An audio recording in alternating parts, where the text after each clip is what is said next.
Карганы шумкар болот дегенди токтотолучу. Качырды тулпар болот дегенди да токтотолу.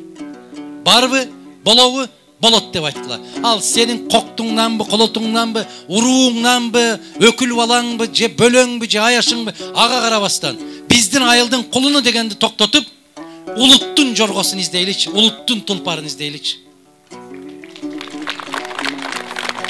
Кокту колот биздин түбүбүзгө жетет кыргыздар.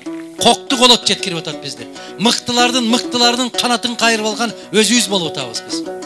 Бизге эч ким тийген эмес. Мана Димаш Ахмедович Кунаев казактын мыкты азаматы. Ошо киши айтты эле.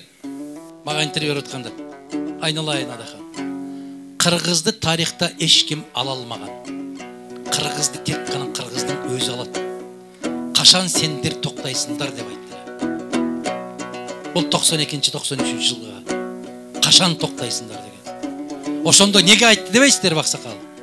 Мына мыкты болуп, бардык Борбордук Азиянын жетекчилери көзү күйүп, мыкты ушунчалык таза инсан келди. Чыныгы Ленинчил, Сталинчил жетекчиңер бар. Биз ошого көзүбүз күйөбүз деп аткан Масалиевдин канатын кайрып, жана Кудаш мырза айткан парашюттан алып түштүк. Пейли бизге жараша алды.